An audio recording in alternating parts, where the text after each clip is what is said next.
Hello and a very warm welcome from Lisbon Web Summit and to the first of our daily reviews with BMW. I'm your host, Jonathan Openshaw. Now, it's a big bad event out there.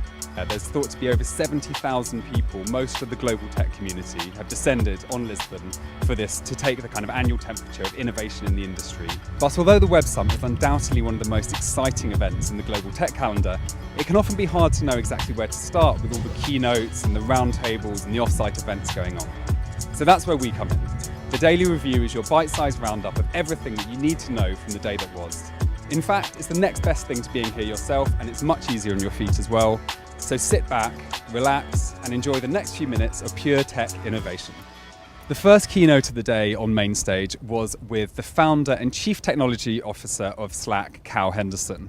Now, Slack's one of an elite group of so-called super apps that instead of focusing on one product or service, they try and create an entire community where they lock users in for everything from e-commerce to socializing and the rest. Now, the big question on everyone's lips is, can Slack's ambitions take on the likes of WeChat, China's giant competitor? Here's more from Henderson. You know, at the core of Slack is the idea of the channel as the kind of primary mode of communication, the primary medium. The idea that, you know, email was, you know, built as a person to person, and with the idea that communication is personal. It's a personal channel.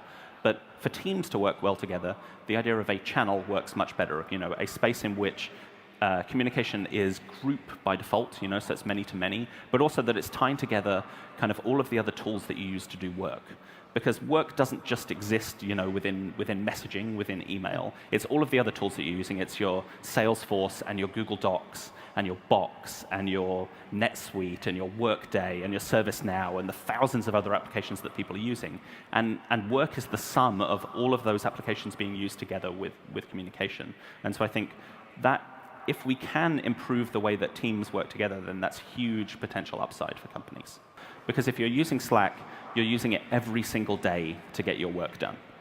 And so we really want to drive that daily active usage, continue to drive that up, and kind of across all geographies, all kind of industries, all kind of scale of companies as well. And we're really just scratching the surface today. And I think that any company, any organization can benefit hugely from their teams working together better. So some super exciting stuff there from the founder of Slack.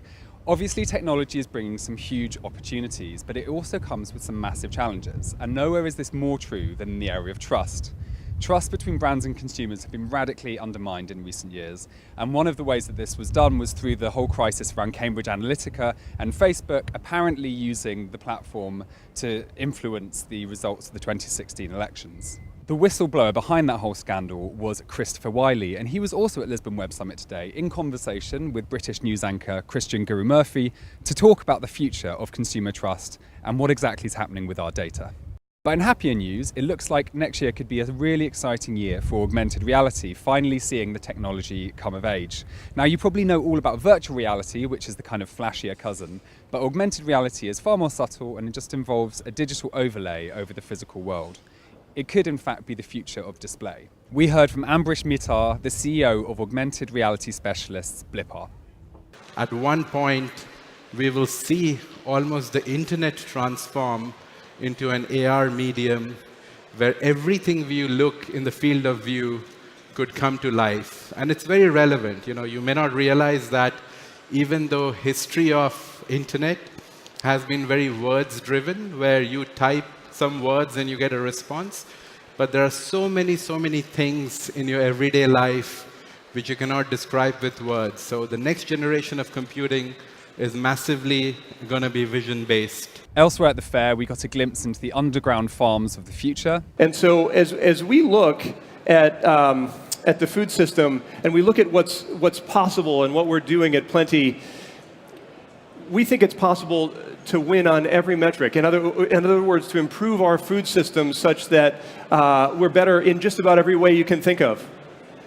So that means food that tastes fundamentally better and different than what we're used to, relative to fruits and vegetables first.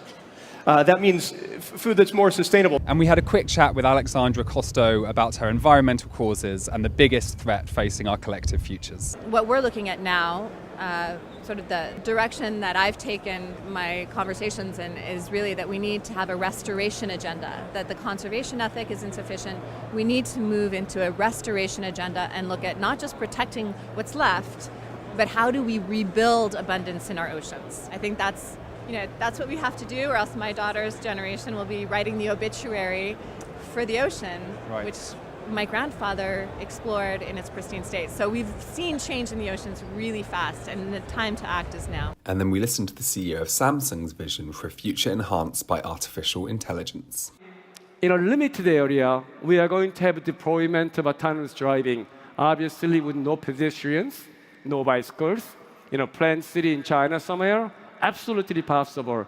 But in a full-scale autonomous driving in Lisbon, San Francisco, Seoul, it'll be really hard to do. So we have to be patient.